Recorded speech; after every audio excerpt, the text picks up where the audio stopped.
give me the word of God is alive and powerful, sharper than any two-edged sword, piercing even to the dividing asunder of the soul and the spirit, and of the joints and the marrow, and is a critic of the thoughts and intents of the heart. All scripture is God-breathed and is profitable for doctrine, for reproof, for correction, for instruction in righteousness, that the man of God might be mature, thoroughly furnished unto all good works. The entrance of thy words giveth light, it giveth understanding to the simple.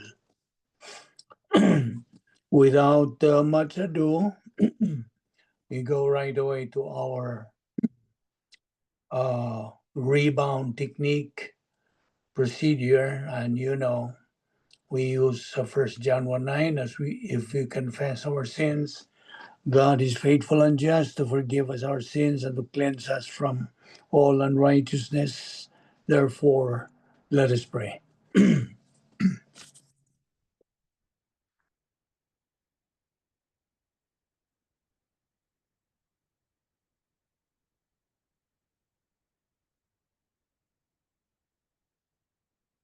We consider it a privilege, Heavenly Father, to have the freedom and the opportunity of fellowshipping with you and your word.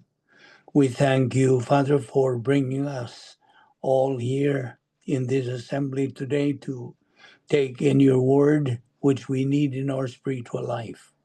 We now pray that God, the Holy Spirit, will enlighten us, guide us, motivate and challenge us to the truths which we are going to take up today. All this we ask in Christ's name. Amen. 7 things that we believers have to remind ourselves every day.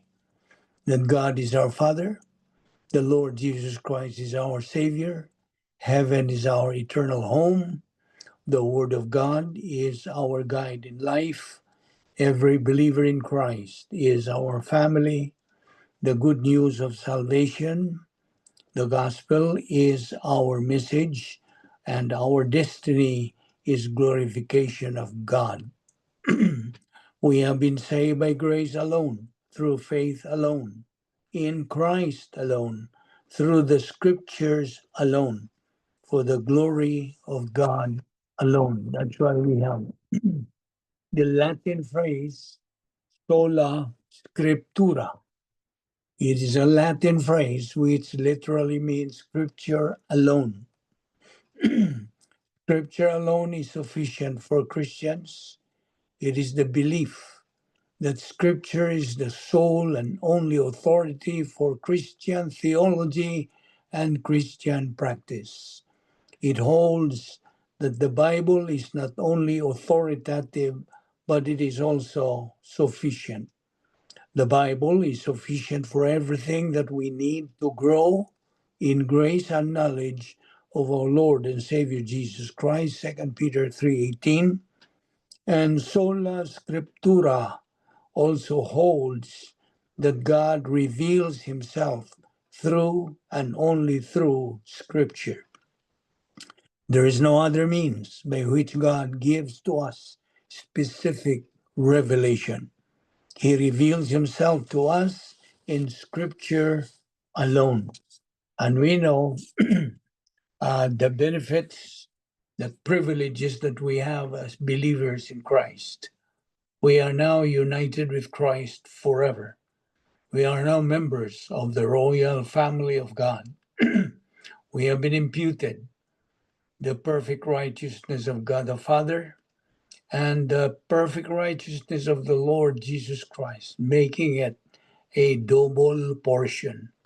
So we now have this two perfect righteousness from the Father and from the Lord Jesus Christ. So we are now justified in the sight of God, no longer condemned.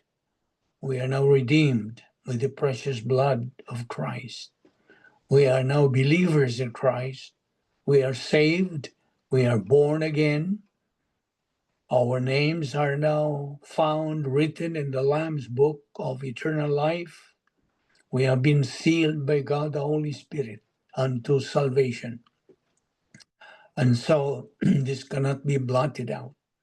And so we are now members of the royal family of God, and we are part of the church in the church age.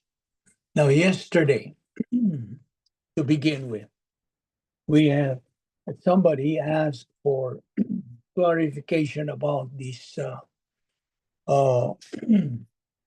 Acts chapter 2, verse 17. So, okay, this is what we did. We researched on that, on this particular text. And we have to clarify this, that in Acts chapter 2, the Apostle Peter quotes the prophet Joel to explain the miraculous events of Pentecost. Now, the prophecy from Joel chapter 2, verse 28, that the Spirit would be poured out on all people, resulting in visions and dreams, is a key sign of the last days. Now, that passage describes the launch of the new covenant, where the Holy Spirit is made available to all believers, not just a select few like in the Old Testament. Is that it does not say that visions and dreams will replace the authority of God's word, but that they will be part of the spiritual activity of the new era. Now, talking about the sufficiency of Scripture, the argument that God only speaks through the Bible after its completion is a view held by some Christian traditions, but not all. Many biblical scholars and believers maintain that the Bible is the only infallible and authoritative role for faith and life. Any personal or subjective experience, such as a dream, must be evaluated in light of Scripture. You see, a dream that contradicts God's written word should not be considered a divine message. I repeat, a dream that contradicts God's written word should not be considered a divine message. The Bible is sufficient to teach us everything we need to know about God for salvation and godliness. That is in 2 Timothy chapter 3, verse 16, which says, all scripture is God-breathed and is profitable for doctrine, for reproof, for correction, for instruction in righteousness, that the man of God might be mature, thoroughly furnished unto all good works. So, verse 17, that the man of God may be mature, thoroughly equipped unto all good works. Now, here is a summary. Authority versus experience. The key to understanding this apparent conflict is recognizing the difference between the authority of Scripture and the experience of God's Spirit.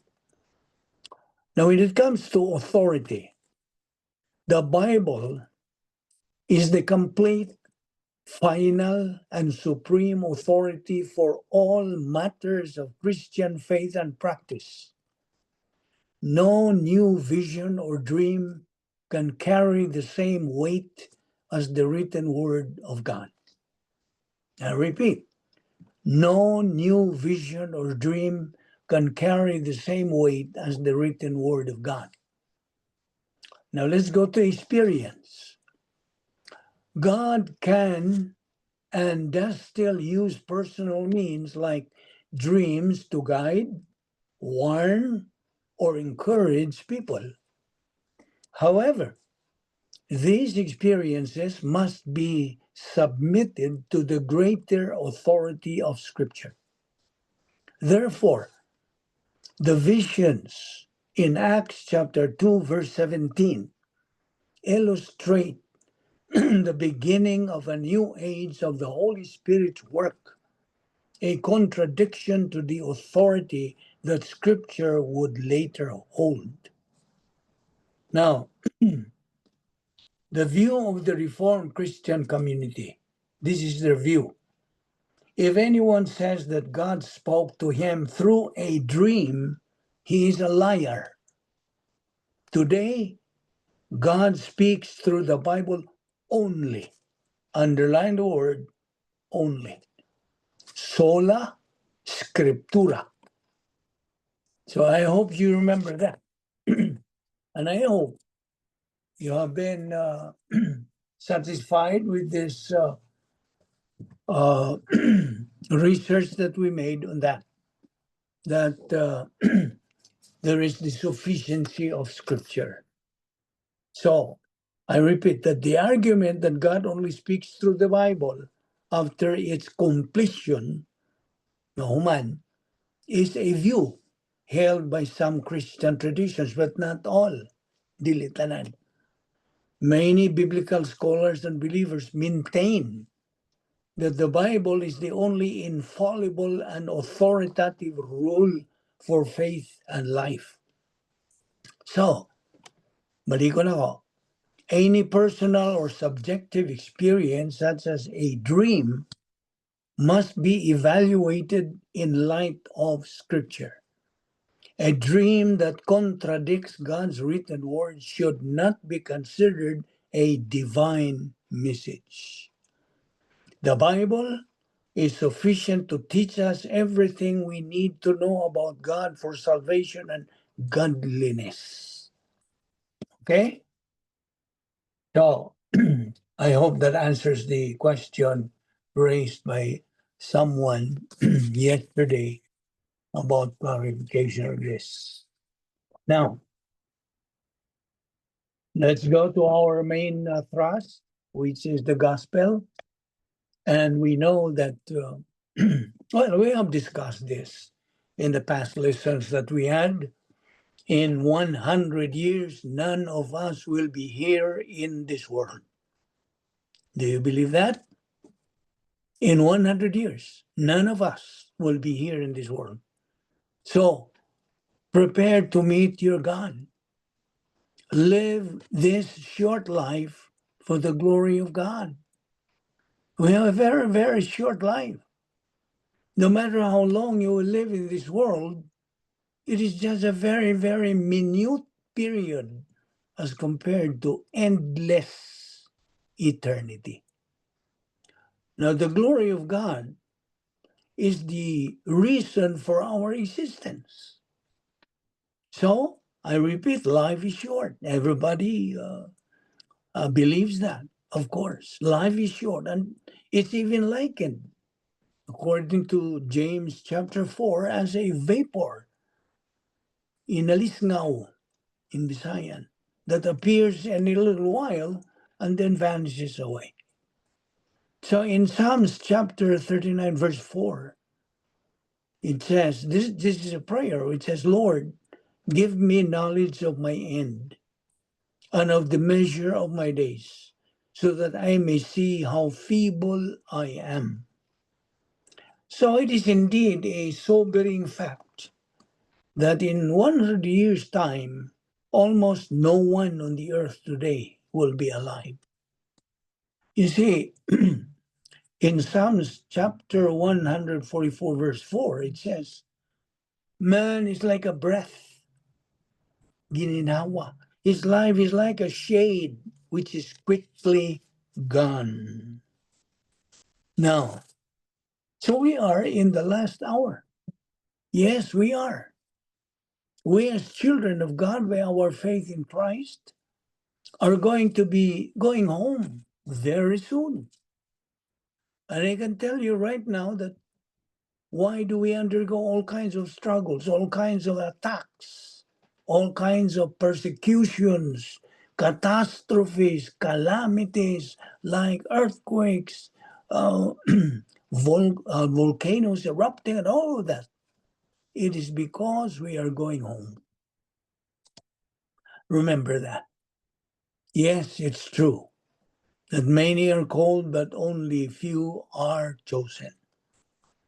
Now, the walk to heaven is very narrow, while the path to hell is very wide.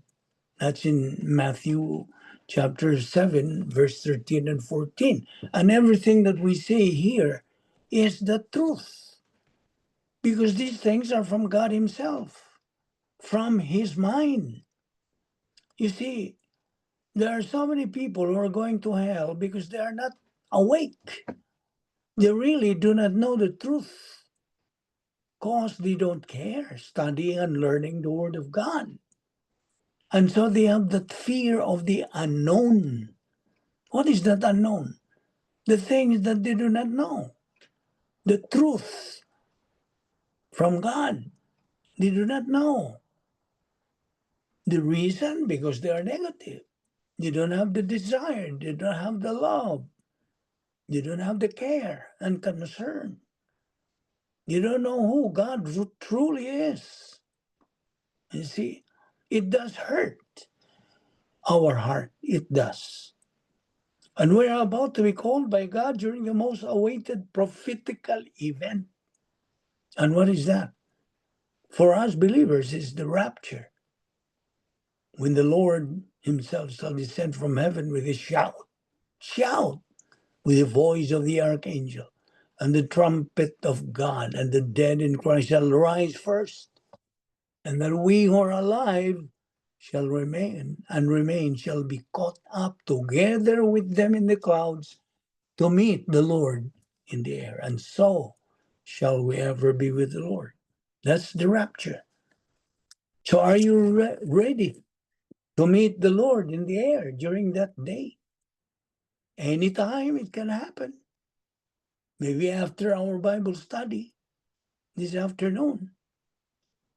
You see, do you have enough divine good works to be evaluated during the judgment seat of Christ?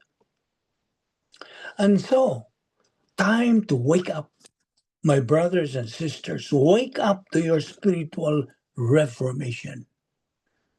Tomorrow may be too late. You see, as what doctrine taught us, the rapture will come suddenly like a thief in the night. We will all be snatched away.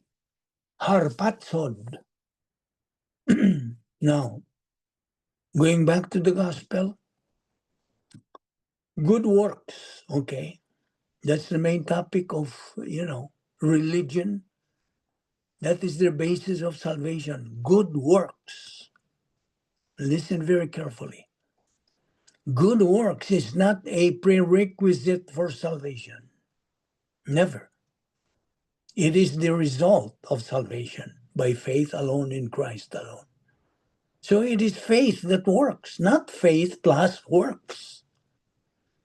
Furthermore, genuine faith will result in genuine transformation and good works will follow. How can one go to heaven? If I ask you, option number one, faith in Christ plus good works, and then religion, rituals equals salvation. Is this right? Wrong. That's a wrong option. That is why the book of Galatians was written to overcome this wrong belief. Yes, this is almost true, but this is heretical. It's a heresy, you see.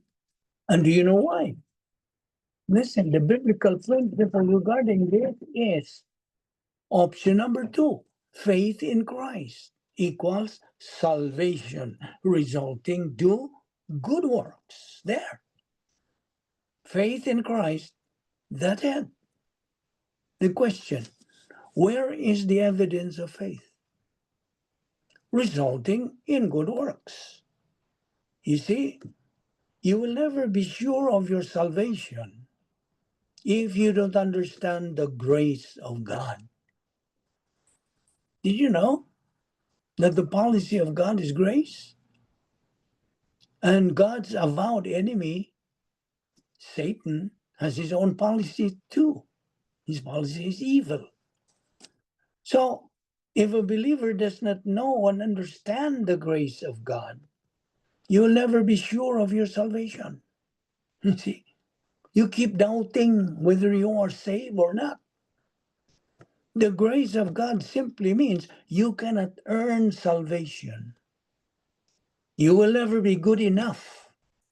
It's all by God.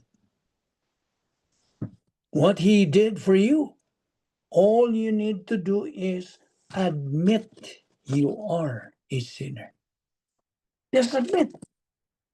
Be willing to repent. Metanoeo. Meta is change, like metaphysics and mythology, all of this meta. Change. Noeo is mine. So in other words, repentance means to change your mind and come to Jesus. Ephesians 2, chapter 2, verses 8 and 9. You have been saved by grace through faith, that not of yourselves is a gift of God, not of works, lest anyone should boast. In verse 10, for we are his workmanship, created in Christ Jesus for good works, there, which God prepared beforehand so that we would walk in them. We don't deserve this. We do not. We are not worthy. We don't earn. We do not work for it. But we have been saved by grace through faith. Do not forget that verse, Ephesians 2, 8 and 9. Now,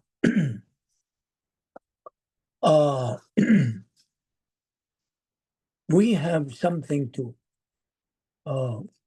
discuss about this. It's all more on the gospel. Now, will you open your Bible now to Romans chapter 9, verse 21? Okay. Romans chapter 9, verse 21. And I want somebody to read verse 21, if you can find that. Verse 21, Romans 9. Anybody who finds it, please read.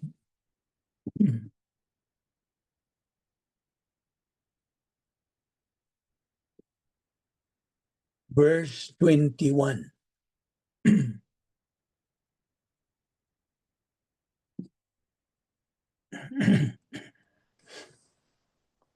Has anybody found it?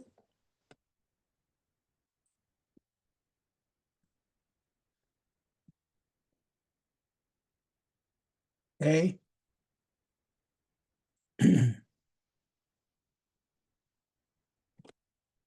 Or you don't have the Bible with you? Verse Verse 21. 9:21, correct? Yeah. NIV version does not, Romans 9:21, does not the potter have the right to make out of the same lump of the clay some pottery for special purposes and some for common use? Okay. Oh, thank you, Ken. Now, my version is this.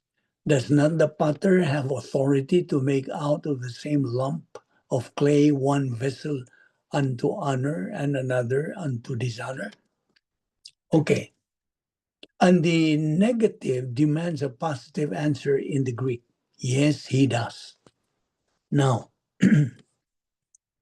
there are three factors in the summary analysis of this verse. Here they are. In good teaching is teaching not so well that you understand it, but so well that after you understand it, you cannot forget it. That's what they do in the school of the soldier when men are sent in the military. At least they're used to is to train them and train them in repetition and repetition and repetition and more repetition, day after day, week after week, and going to basic training and then expand it.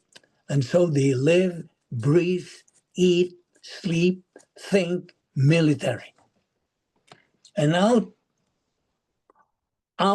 to kill the enemy. And they go over it, and over it. The learning system of discipline and response, so that when they get out there, they take them out in a simulated military condition, a combat condition, and they got live. No, I mean live, not live. They got live 50 caliber stuff lying overhead. They stand up, they're gonna die. They learn to respond according to their training. And they go over it, and over it, so they can field strip their weapon and clean it if they need to, but got sand and mud onto it. They learn this by repetition. You see? That's good preparation. That's why we won wars. A smaller, well-trained, well-armed group will always defeat a larger, untrained army. That's the key in training. And training involves repetition and repetition and repetition, and then repeat and advance, repeat and advance, repeat and advance, repeat and advance, and keep on going.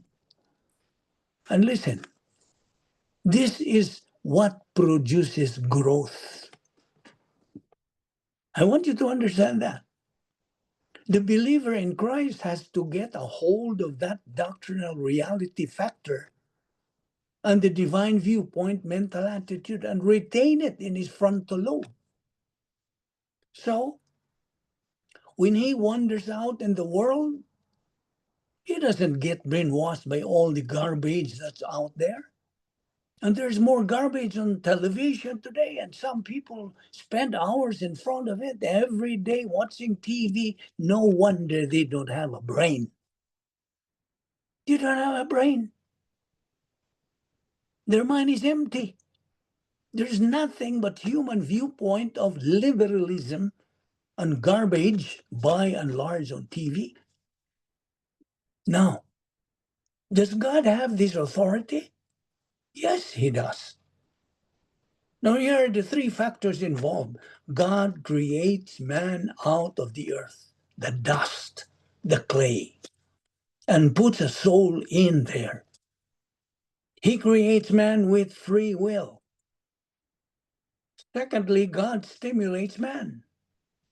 He forces the unbeliever to make a response to the issue of God consciousness and to the issue of the gospel. And depending upon how the unbeliever responds to the gospel message, God either defines him as a vessel of honor or a vessel of dishonor. Or, to describe it, to look at it from this standpoint, here is the stimulus, the cross. That is God's stimulus for mankind. The spiritual death of the Lord Jesus Christ on the cross for the sins of all members of the human race, past, present, and future. Now, when Christ died on the cross, he died for everybody, with one exception. There is one member of the human race for whom Christ did not die. And I don't mean the Antichrist. He did not die for himself. Christ did not die for himself, for the very simple reason that he was not a sinner. Therefore, he didn't need to have anybody else or anybody die for him. Furthermore, if Christ had neither to die for himself, he would have been a sinner and would have been instantaneously and automatically disqualified for being the Savior. You see? So therefore, He did not die for himself, but he died for everybody else. Now, the death of Christ on the cross described in passages like 2 Corinthians 5:14, that's a first-class condition in the Greek language, condition of reality. We thus conclude that if one died for all, first-class condition, and he did, then in the conclusion, in the apodesis, then all are dead. All are spiritually dead, and they are. You see, in condition clauses in Greek, now we are going into the Greek language, Greek grammar. In condition clauses in Greek, we have what is called a prothesis, that if part and a prothesis, the conclusion. And in the first class condition in the Greek, introduced by this Greek participle, but it doesn't make any difference whether it's for second, third, or fourth. So let's get that out of there. In every conditional clause in Greek, and there are 6 in classical Greek, 4 are used in the New Testament. If the prothesis is true, the apodesis is also true. Now, if one died in behalf of all, first-class condition, and he did, that's true, then all are dead. That's the conclusion, and that is also true. Listen, all members of the human race are spiritually dead. I hope that's already ingrown in your mind that we are all spiritually dead. Now, if you're sitting there, you're listening to this discussion this afternoon while listening to this study, and you are a believer in Jesus Christ, you are not spiritually dead. Of course, you are not. You were born again into the royal family of God. One of the 70 things imputed at the moment of salvation. Right at that moment, you believe in Christ. Those are part of the 70 things imputed to you. Your dead human spirit was activated. It was regenerated. That is what we mean by regeneration. You are a born-again member of the human race. But all unbelievers are spiritually dead. So if you are an unbeliever, you are part of this. You are spiritually dead. They have their body, their soul, but their human spirit is not activated, not energized. Because when our original parent, Adam, disobeyed God's mandate of not eating the forbidden fruit of the tree of the knowledge of good and evil, then his human spirit shriveled up. That's what we call in Visayan, ningkoyos, hinghiyos. You see? So, of course, everybody has faith. Everybody has mentality. Everybody has volition. Everybody has emotion, and everybody has conscience, and everybody, except Christ, has a sin nature. Everybody has an activated human spirit. Every believer has an activated human spirit. But the unbeliever has a dead human spirit. That's a problem on the inside. You know, what unbelievers want to do, what cults want to do, cults ba? What religions want to do, they want to get people doing good things, you see. They want to get people to be religious, become part of their program. That's not the problem. The problem is on the inside. Man is spiritually dead. Our Lord cut right through the religiosity of Nicodemus. In John 3:3, And he said, don't be amazed if I tell you that except a man be born of water and of spirit, he cannot enter the kingdom of God. Now, the water there represents the gospel. And our Lord used the analogy of water for a reason. In the process, since man lives in an electrical chemical factory we call the body, and in that electrical chemical factory, it's primarily a chemical factory. But the electrical part is a very important part, including, of course, what makes a heart beat as electrical impulse. There are certain factors that are absolutely critical. For example, in the saliva, the body is made up of about 70% water. And every day, man perspires, and through exhalation, loses a little bit of water from a form of water vapor every time he exhales. And therefore, there is a necessity of the rehydration of the body with water every day. Because the saliva there's a balance that needs to be held in the saliva between the acid base. Balance is involved, that where it's really critical in the body. It's not only the pH of the saliva, the fluids in the body as a whole, but it is absolutely critical in the blood, the pH factor in the blood. There are certain controlling factors of the pH factor in the blood that are so critical that if they get out of balance, somebody will die. And therefore, it is normal every day for people to be thirsty. That's why you are thirsty. You see, when our body needs water, it sends a signal up to the brain saying, water, water, I need water. Now, going back to our subject, here is an unbeliever. The unbeliever's problem is on the inside, okay?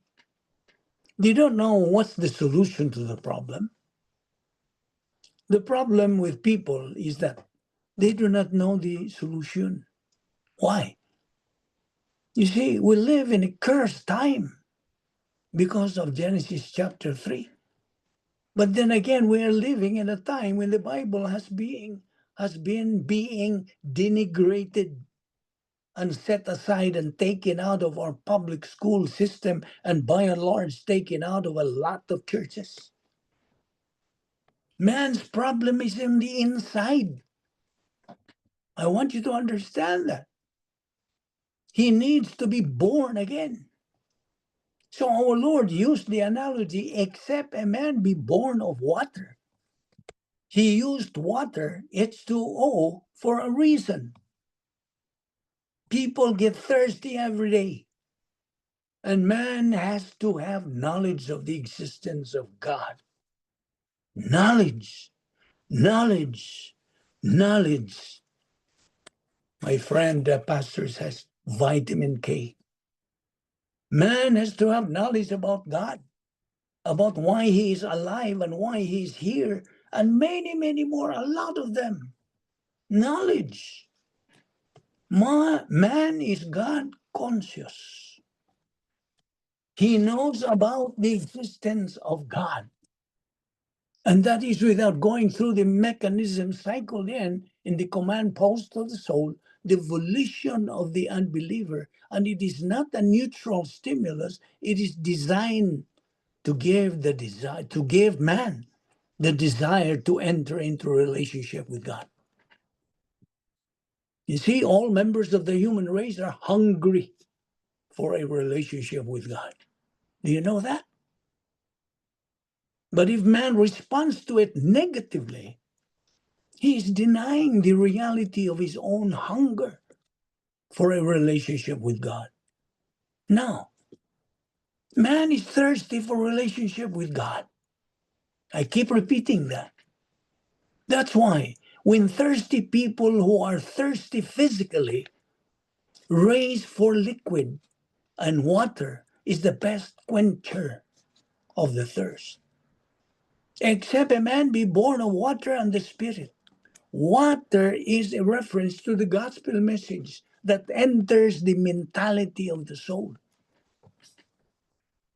And when, as God, the Holy Spirit causes comprehension, understanding, and perception, while showing the unbeliever that it's the truth and showing him about the unpardonable sin, that is cycled in the command post. When the unbeliever responds to it positively, his positive volition activates his faith and he believes in Jesus Christ. He believes in the Lord Jesus Christ. He believes that gospel message. And one of the 70 things imputed at the moment of salvation is that God, the Holy Spirit, activates that dead human spirit. So, our Lord said, except a man be born of water. The water there represents the gospel message and of the Spirit. That's the regenerating ministry of God, the Holy Spirit.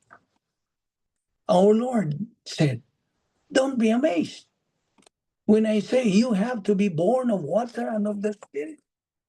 Again, the Spirit is a reference that God, the Holy Spirit, as his regenerating ministry of activating that dead human spirit, as in Titus chapter 3, verse 5, which says, not by works of righteousness which we have done, but according to his mercy, he saved us by the washing of regeneration and renewing of the Holy Spirit. And so, God the Holy Spirit regenerates that dead human spirit. Not by works of righteousness which we have done, but according to his mercy, he saved us. Acts of righteousness, good deeds, do not, whatever value they may have. So again, man's problem is on the inside. Don't forget that. Nasa sulod. Question. I have a question. How does a believer help an unbeliever? Number one, pray every day. Every day, pray for the salvation of all unbelievers. That's in Romans chapter 10, verse 1. My heart's desire and prayer to God on behalf of Israel as well as on the Gentiles for their salvation. That's number one. Secondly, the believer opens his mouth and communicates the gospel to the unbeliever. That is the love of God. The love of Christ constrains us in 2 Corinthians 5:14 because we thus conclude that if one died for all, first-class condition, then all are spiritually dead. And they are. That's first-class condition. How is the unbeliever saved? Because the believer opens his mouth and witnessed him for Jesus Christ. And listen, listen very well. Every believer is indebted to every unbeliever. Utangan ta. When a believer has contact with an unbeliever, he is indebted, utangan, to communicate the gospel to him. That's Romans 1:14. I'm a debtor to the Jew first and also to the Gentiles, historically in the church age. Every believer owes the gospel to the unbeliever. And that debt is discharged when the gospel is communicated. Now, that's the first class condition of 2 Corinthians 5:14. We thus conclude that if one died for all, and he did, it's true, then all are spiritually dead, and they are. I repeat, man's problem is on the inside. Now what God does is to stimulate the unbeliever. And God, stimulates him with the gospel message communicated. Believers have the responsibility of gospel communication, and gospel communication to the unbeliever is providing the unbeliever with the opportunity to make the most important decision of his life, the decision to receive the Lord Jesus Christ as Savior. Now, there are two types of decisions that people make in life that are the most important decisions of their entire life. The first one is the unbeliever making the decision to receive Christ as Savior, because that delivers the unbeliever from God's wrath to come, the lake of fire. The second of these two most important decisions is the believer making the decision to get plugged into the study intake of the Word of God, to organize his life around the Word of God, to learn the categories of doctrine until he acquires knowledge of Bible doctrine. Knowledge. God imputes blessings to knowledge. Remember that principle? But God imputes cursing to ignorance. And so,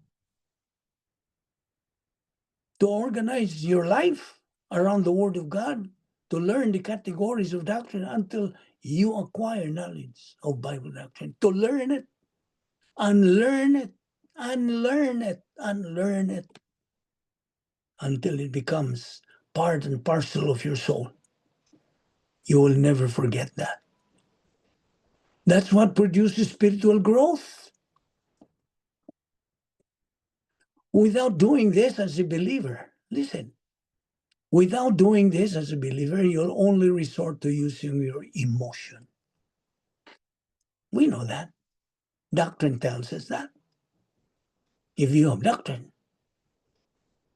if you don't have anything divine viewpoint in your mind, you are not filled with God's thinking, divine viewpoint, then I'm sorry to tell you, you will resort to using your emotion. Singing songs in every church program are just playing games in life.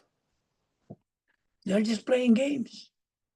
Now, when the unbeliever comes to faith in Christ, he believes in Christ. He's born again. This individual now, as a believer in Jesus Christ, is defined by God as a vessel of what? A vessel of honor and respect in the plan of God. The one who turns a deaf ear and rejects Christ as Savior is a vessel of dishonor.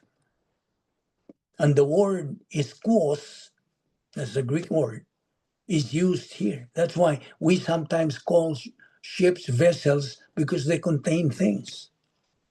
But members of the human race are called vessels or containers because they have a soul and they have the ability to trust in Christ as Savior.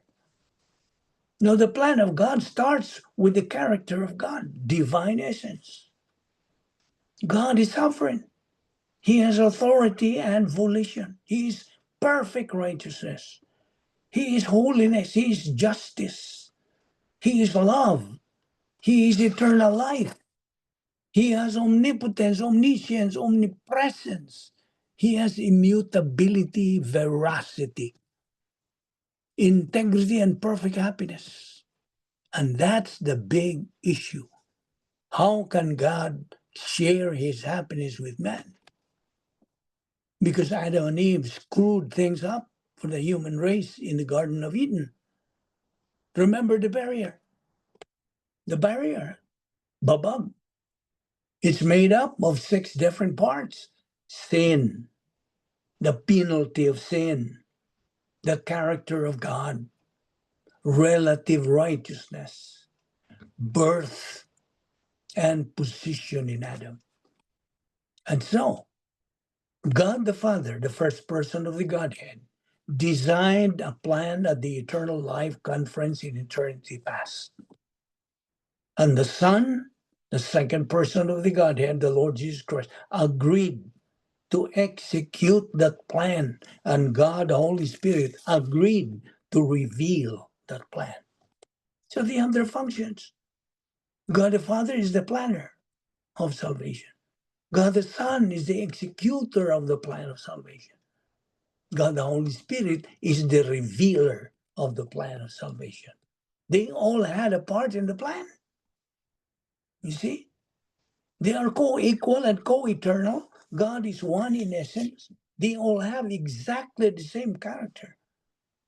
But God manifests himself to us in three persons: Father, Son, and Holy Spirit. And they all had a different part in the plan. And the Father's plan involved the Son becoming a member of the human race at the point of the virgin conception and birth. And some 30 years later, he went to the cross. And on that cross, he was placed on the cross at 9 o'clock in the morning after he had been up all night. He had been through 3 religious trials and 3 civil trials. And in the religious trials, there was no defense attorney for the defendant. There was violence in the courtroom. The judge was prejudiced. The court was prejudiced. He was slugged. He was falsely accused. He was slapped. He was beaten. He was spit on. This is what our Lord went through prior to the cross. That is what he experienced because of you, member of the human race. The system of Jewish jurisprudence under the Mosaic law completely broke down, lost its objectivity. There was distortion of law and violence. The 3 civil trials were scams, only used by the Jews to become the instrument of railroading this innocent person to death. The greatest injustice that has ever occurred in human history is the injustice of the Lord Jesus Christ going to the cross and dying for our sins. The innocent person paid the penalty for the rest of us.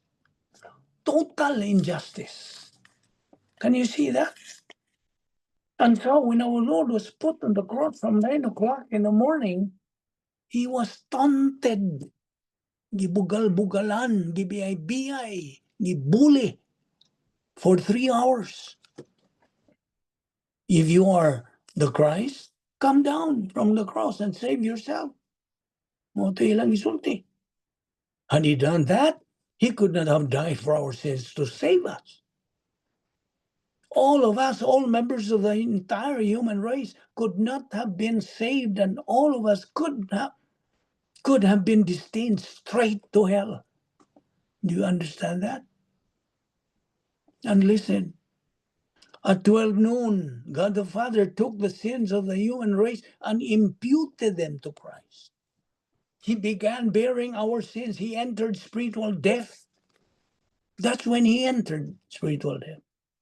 He entered spiritual death for 3 hours. 3 times in the Garden of Gethsemane, our Lord prayed, Father, let this cup pass from me. But not my will, but thine be done. 3 times he prayed that. And as he anticipated the cross, as Luke 22 says, the perspiration on his face was so heavy. It's like drops of blood falling, thickened clots of blood falling to the ground.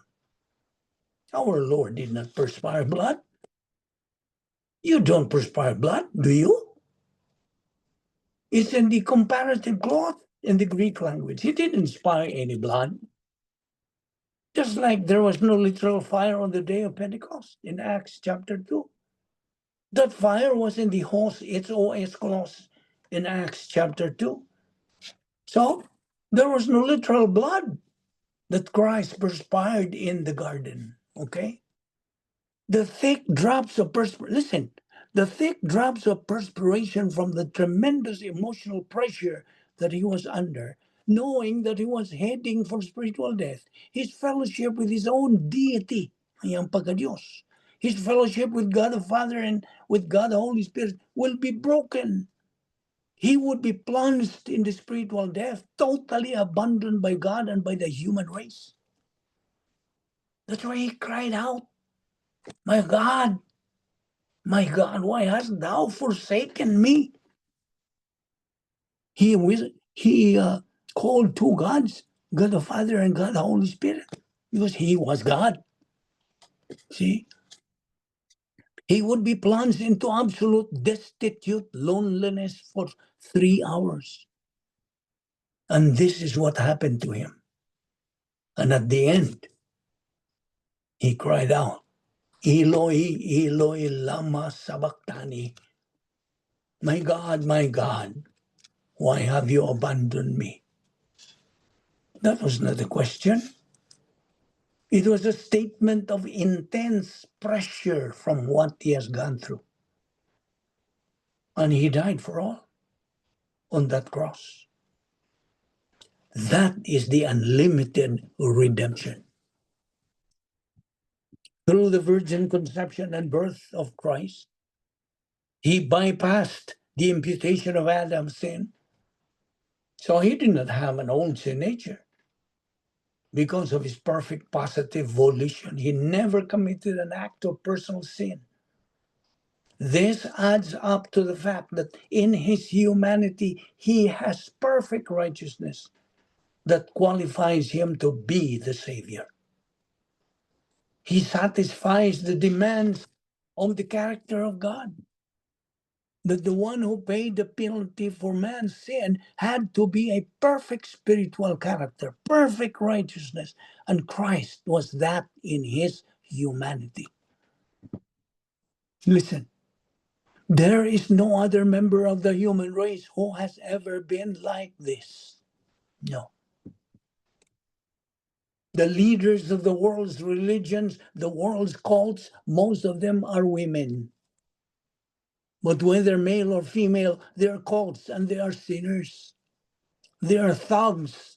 They are criminals out there, ripping off people for money and whatever else might be their motive. You see, there's only one Savior, the Lord Jesus Christ. Acts 4:12 says, neither is there salvation on any other under heaven given among men, whereby we must be saved. Our Lord Jesus Christ said in John 14:6, a very common verse, I am the way, the truth, and the life. No one comes to the Father but by me. So he died on the cross. He entered spiritual death, the greatest injustice in human history. Now, doctrinally, we take spiritual death and apply it to the problem of sin. It removes sin, the doctrine of unlimited redemption. Christ died for all. We apply his death to the penalty of sin. He died for the penalty of sin. It's the doctrine of expiation. He took away the handwriting of ordinances that were against us, that was contrary to us, nailing it to his cross. Now, the custom of the Romans, and they did it, Pontius Pilate directed it specifically with regard to Christ.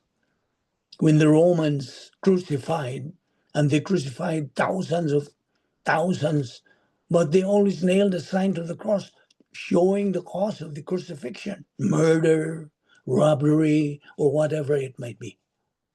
And Pontius Pilate had a sign made, King of the Jews, Rex Judiorum, and he put it up there in Greek, Latin, and Aramaic.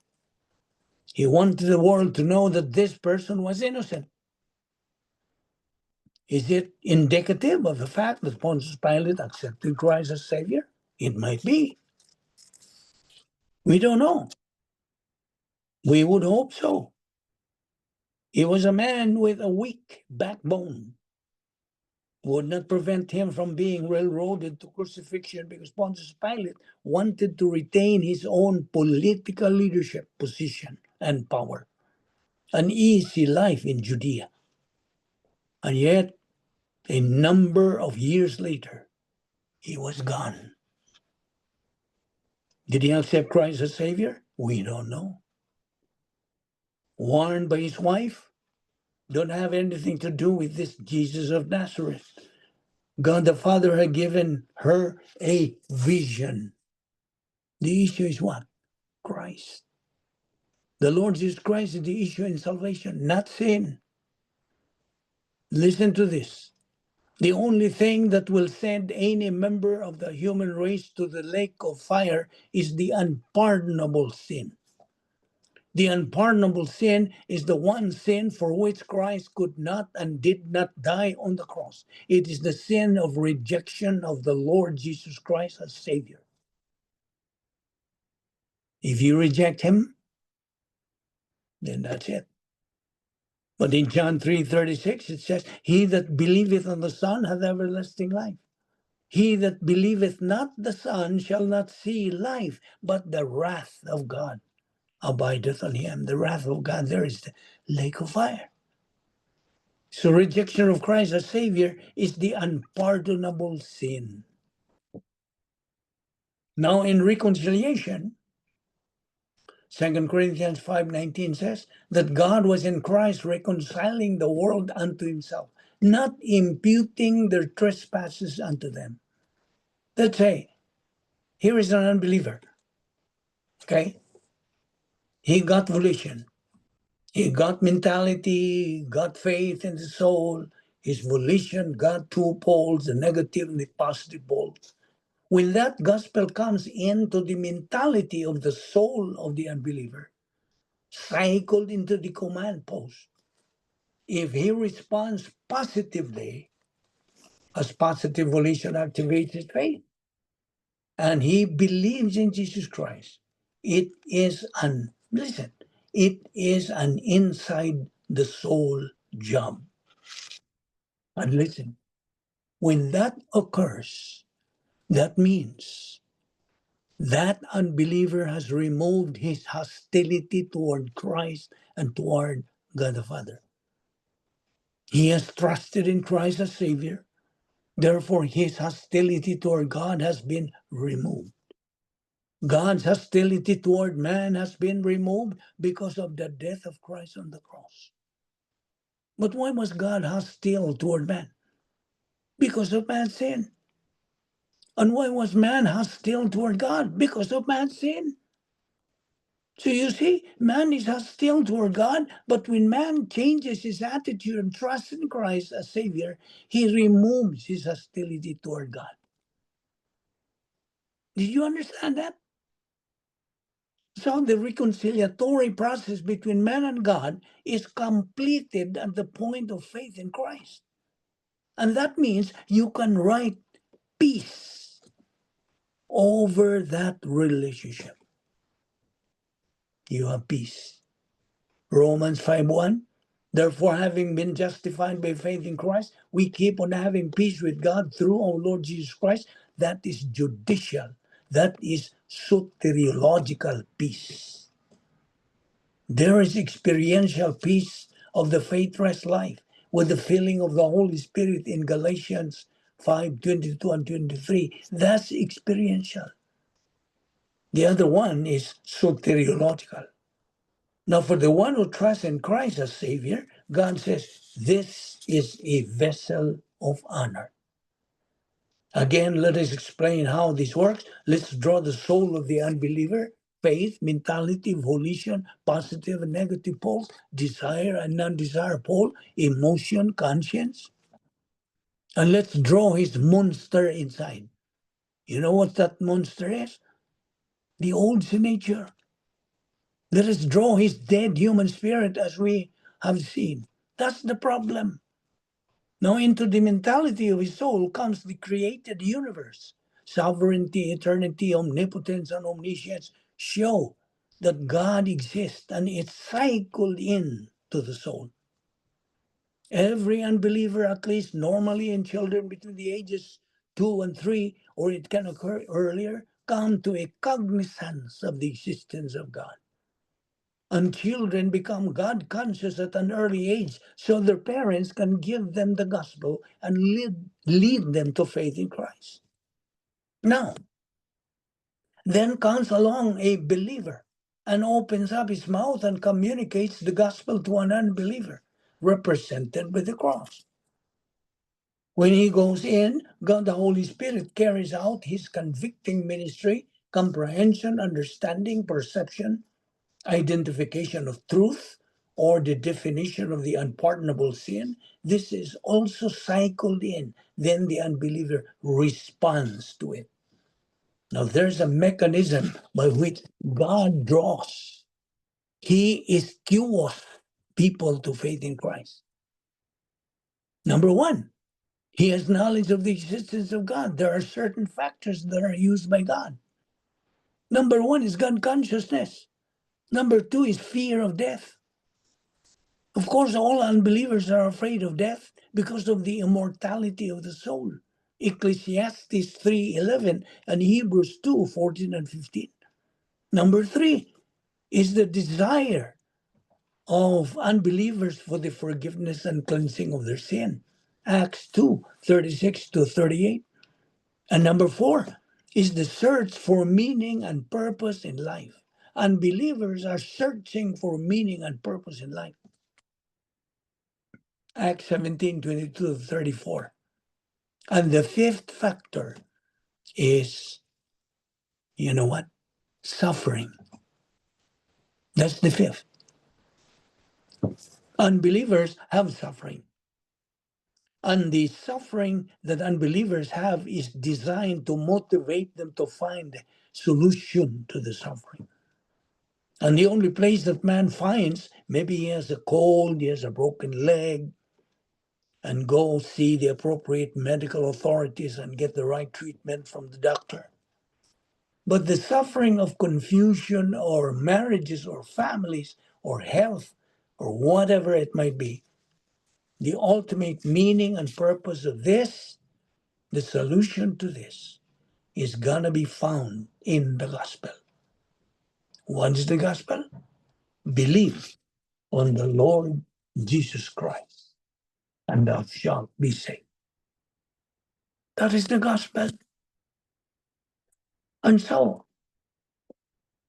as we continue this discussion about our main thrust to communicate the gospel to unbelievers, now as a believer, let's presume you have already stepped into the first phase of God's plan, which is salvation.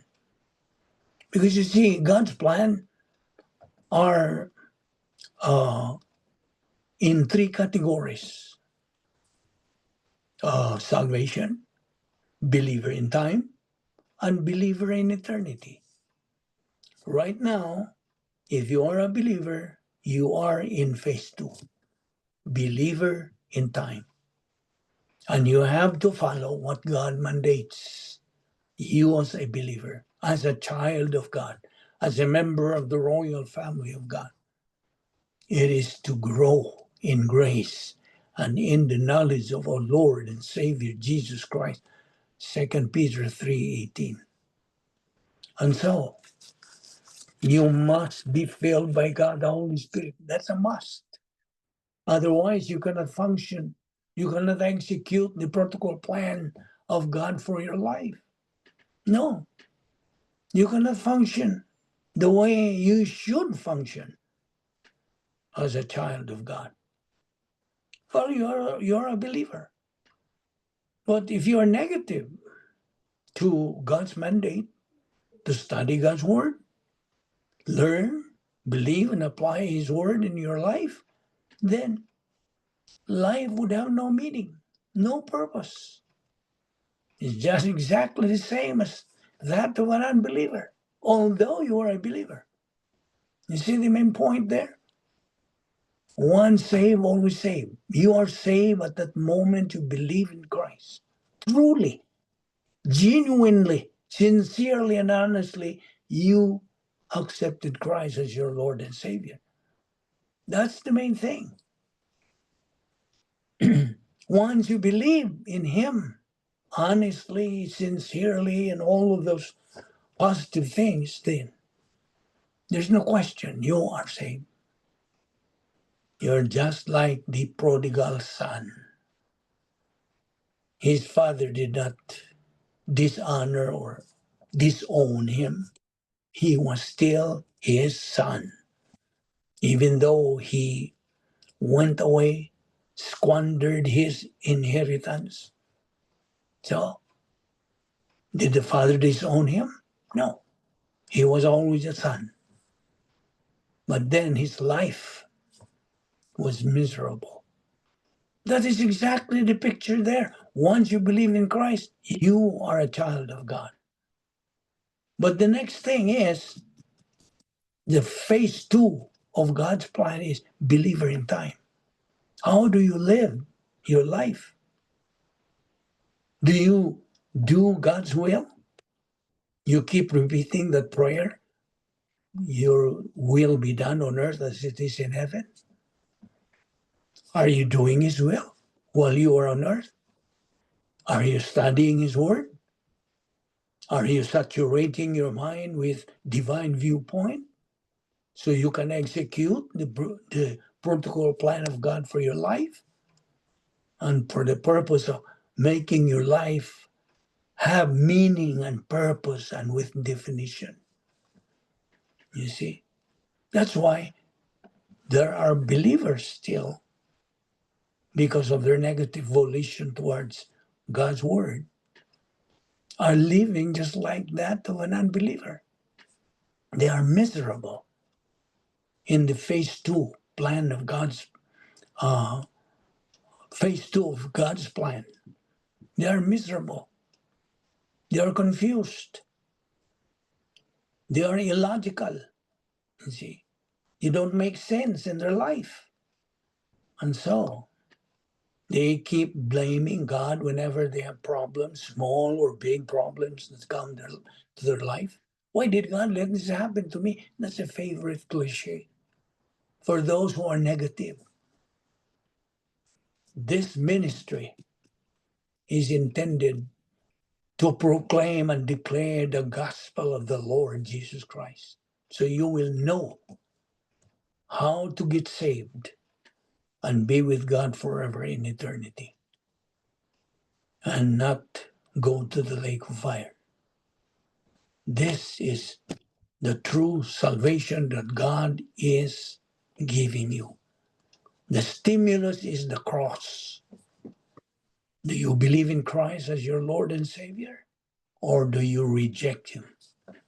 You know, John 3:36, he who believes in the Son has life, eternal life. He who does not believe in the Son does not have eternal life.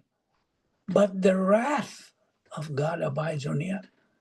Do you know what that wrath means there? It's the lake of fire. I don't think you can afford to go there. In fact, it is not God's will that you go there. 2 Peter 3:9, what does it say? God is not willing that anyone should perish, but that all should come to repentance.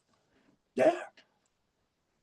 I hope you realize now, as you listen to our Zoom Bible study here. We do this every Monday and Tuesday. That's why we challenge you to keep on keeping on being plugged into Bible doctrine, but be filled by God the Holy Spirit. That's the key in the Christian life. Because we took up about the salvation ministries of God the Holy Spirit. Number 1 is regeneration. Number 2, the Spirit baptizes you. He puts you into union with Christ.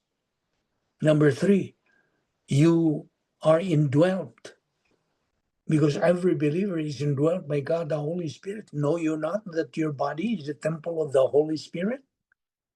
He indwells every believer. He indwells us to cleanse our body for the indwelling of the Shekinah glory, which is the Lord Jesus Christ. And number 4, the Holy Spirit seals us. Sealing is the basis of our eternal security. We are sealed unto the day of salvation. Number 5, He gives us, each one of us, a spiritual gift. Yes. My gift, my spiritual gift that God has given me is that of evangelism. I'm using it for His glory. You see, one of my favorite verses in the Bible is in John 3:30, which says, He must increase and I decrease. See? So every believer is given a spiritual gift for the purpose of what? Somewhere down the line serving Him. So a spiritual gift is a really good look, both what we have positionally and what it means experientially in our life. It covers both. These 5 ministries I'm mentioning are irrevocable absolutes. Irrevocable. That you possess before you live one moment of your spiritual life. So you die 1 minute after you believe in Christ. In case you die 1 minute after you believe in Christ, you still have all of these. You see, initially at the moment of salvation, the Holy Spirit fills every believer. Right at the moment you believe in Christ, you are filled by God the Holy Spirit. That's another ministry of God the Holy Spirit. But with the filling of the Holy Spirit begins your post-salvation, or his post-salvation ministry. So the filling of the Holy Spirit is the status of spirituality. Spirituality is not just the status of salvation. It is salvation and fellowship with God, the Holy Spirit. In fellowship, the Holy Spirit controls the soul of the believer, rather than the old sin nature. I repeat, in fellowship, meaning when you are filled by God, the Holy Spirit. When are you being filled by the Holy Spirit, by the way? When? When are you filled by the Holy Spirit? Answer me. Anybody who can answer that? When can a believer be filled by the Holy Spirit? Because that's very basic. And you need to understand that. You need to inculcate that in your mind. When can a believer be filled by the Holy Spirit? When you accept Jesus Christ as your Lord and Savior. Yeah, of course. When you accept Him, you are filled by the Holy Spirit. But when can He be filled? Rebound. Anybody? I think I heard somebody. When you rebound. Of course. That's it. Because the key in spirituality is rebound. 1 John 1:9, what does it say? If we confess our sins, He, God, is faithful and just to forgive us our sins and cleanse us from all unrighteousness. You see?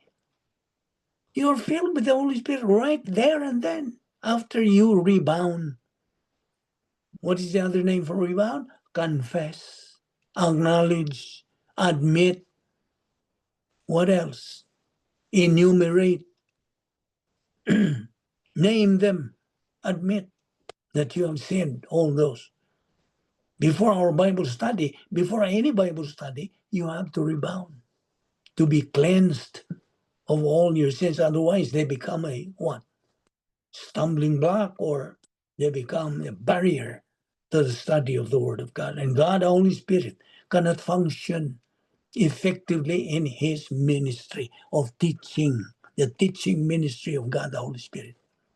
By the way, to clarify, every Bible study is conducted by God, the Holy Spirit, when those who are attending are or do not keep some unconfessed sin.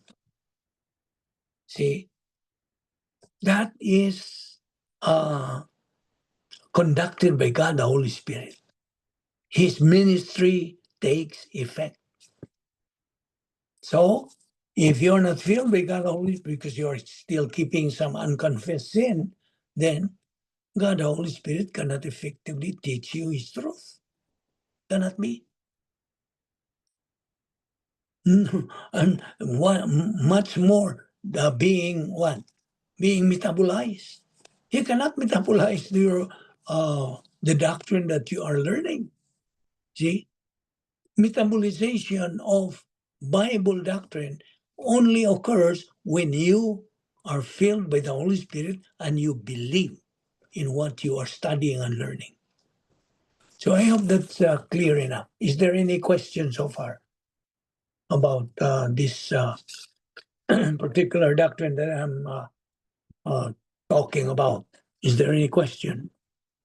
So I repeat, spirituality is not just the status of salvation. It is salvation and fellowship with God, the Holy Spirit. And in fellowship, the Holy Spirit controls your soul rather than the old nature controlling you. You see?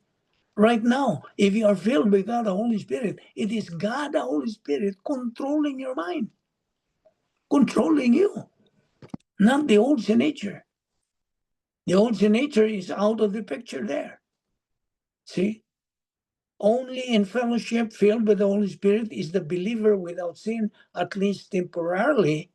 I say temporarily because who knows? You'll fall into sin anytime, you see. Therefore, without the filling of the Holy Spirit and being in fellowship, the believer cannot possess spirituality. Kita niyo? Wala. There's no spirituality if you are not filled by the Holy Spirit. Okay? That means spirituality is not experiential.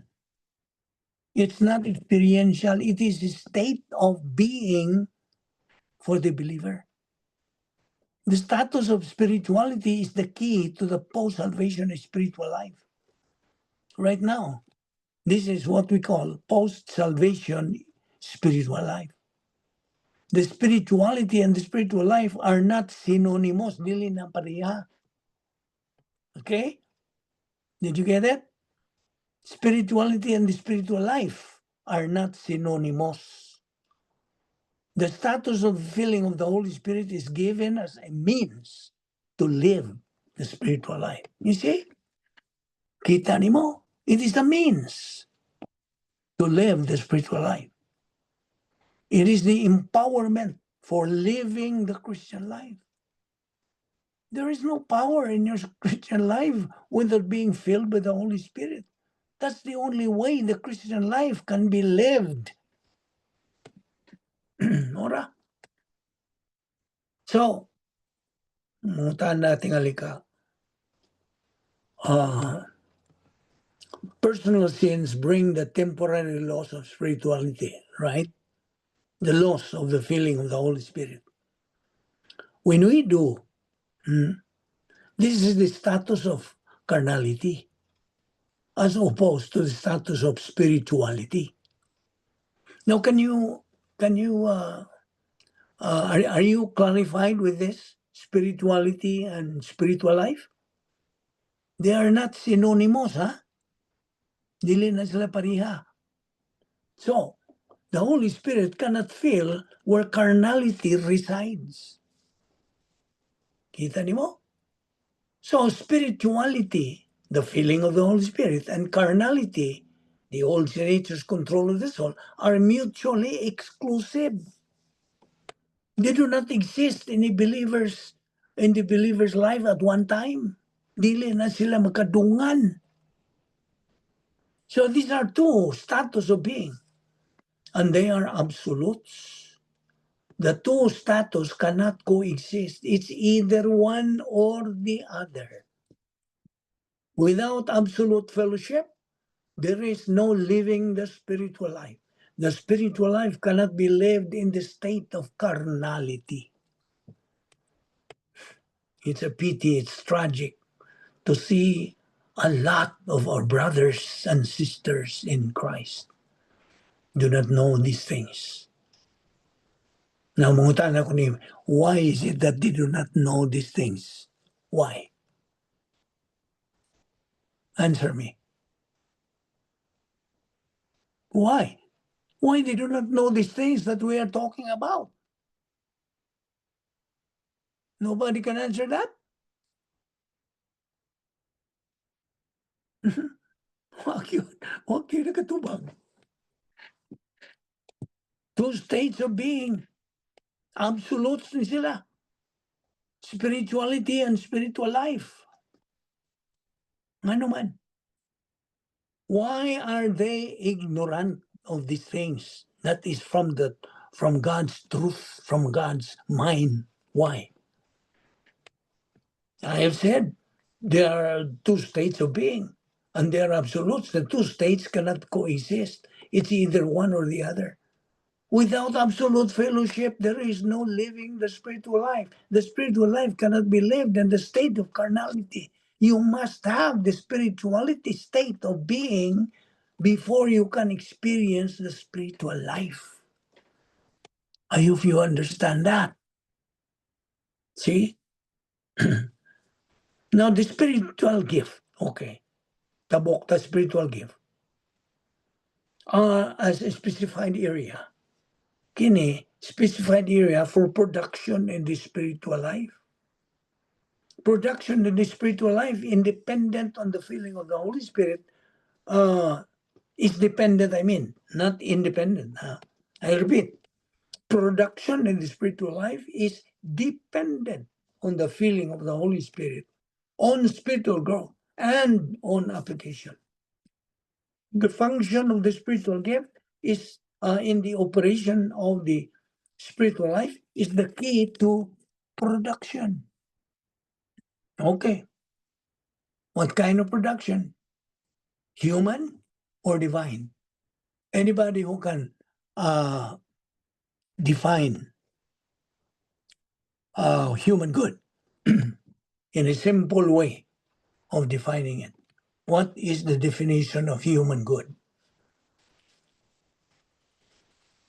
I know you have that in your mind, but I'm asking you, how do you define divine or human good? First, human good. What is the simplest definition of human good? Anybody? Good acts that we rely on our own strengths. Well, you have the idea. Well, the simplest definition, Ian, is anything and everything a believer does outside of the divine dynasphere or protocol plan of God is human good. That's the simplest definition. Anything and everything a believer does outside of the plan of God is human good. What about divine good? Of course, the opposite. Anything and everything a believer does inside the protocol plan of God is divine good. Okay? Therefore, without the filling of the Holy Spirit, there can be no spiritual advance. And there can be no function of the spiritual gifts. Klaro kayo? Without the filling of the Holy Spirit and spiritual advance, effective use of spiritual gifts is minimal. Minimal lang yun. Now, okay, in another note, we're talking about the truths from the Word of God. The truth, what does John 3:32 say? John 8:32, I mean. What does John 8:32 say? Anybody? Among the girls. John 8:32. Okay, wamang yun. Ako na lang. Then you will know the truth, and the truth will set you free. That's good. Yes. So if you don't have the truth, you are not free. You are on bondage. Bondage with your own sin nature. bondage with all the errors and the mistakes and the transgressions and all the misgivings, all of this. The negative things are in you if you don't have the truth. See? Very, very clear. John 8:32. You shall know the truth, and the truth shall make you free. So you are not free then if you don't have the truth. This is what we are trying to do, to learn the truth, the divine viewpoint, the thinking of Christ, thinking of God. Our weapon, you see. So, Apostle Paul talked about the worst thing that can happen to a believer: ignorance. Okay? That's the worst thing that will happen to a believer. When a believer is ignorant, now, by the way, what is ignorance? As Paul used it, okay, listen. This is how Paul described ignorance. Number one, ignorance is everything that is opposed to spiritual advance. It opposes executing the spiritual life. That's number one. Number two, in Paul's usage here, ignorance is failure. They are synonymous, which is dishonoring to the Lord. An ignorant believer is dishonoring to the Lord. An ignorant believer is a loser believer. You see? So keep that in mind, that once you study God's word, you are learning God's wisdom. You see? And you are making yourself a winner. So, klaro kayo? Paul is explaining this very, very clearly. Contrary to popular belief, the mere fact of possessing a spiritual gift does not make a believer spiritual. Yes. Nor does the possession of a spiritual gift infer that he is living a spiritual life. The three categories, spirituality and the spiritual life and spiritual gift, must always be kept separate in your mind. All are pneumatikos. Pneumatikos means spiritual phenomena. That's Bible doctrine. These three categories are sequential, meaning one follows the other. On the sequential aspect, spirituality must be present for any function in the believer's spiritual life that you should know and never forget. When a person is in the status of spirituality, only then can he experientially live the spiritual life. In living the spiritual life, the byproduct is effectively utilizing your spiritual gift. The more mature the spiritual life, the more effectively used is the spiritual gift. So utilizing the spiritual gifts is dependent on the status of spirituality and living the spiritual life. These three terms are all connected, but they are not synonymous. Dili lagi sila pareha. See? Any questions so far? Any question? So, the spiritual gift is a byproduct of a believer's spiritual growth. He cannot find and he cannot notice, he cannot discern that kind of spiritual gift unless he grows up spiritually. He is plugging in doctrine every day. See? And so,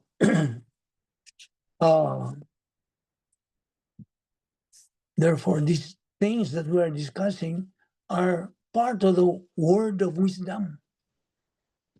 Part of wisdom. And so we will continue this discussion, this study next week. When are we going to meet again? When? What day are we going to meet again tomorrow? Next Next week, Monday. Okay. So I'm just asking you, so I find out if you are still there. Any other question before we wrap up our Bible study this afternoon? Is there any question? No question? Let us pray. We thank you, Heavenly Father, for the grace, opportunity of fellowshipping in your word today and learning especially the doctrine we just took up today. May God, the Holy Spirit, motivate, challenge to continue feeding our soul with your word until we reach the stage of capacity for life, which is the pleroma stage, thus become winners in this present life and in the life hereafter.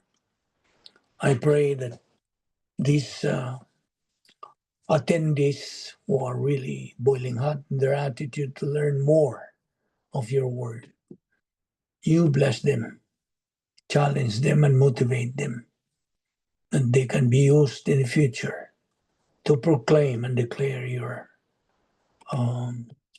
gospel to the lost world, especially their loved ones. Thank you, O Lord, for all of these things and for using the Vic Malbido Evangelistic Ministry. And I pray that you will give good health to all these members who are religiously attending in our Bible study every week. All this we ask in Christ's name. Amen. Amen. Salamat nung Bek. Okay. Salamat po doon. Yayo. Okay. Okay. Next week. See you next week, Monday. Okay. Bye. Bye. Thank you. Okay, Thank yan. you. Ayaw mo. Ayaw mo. Okay. Take Ayaw. care. Okay. Bye. Bye-bye.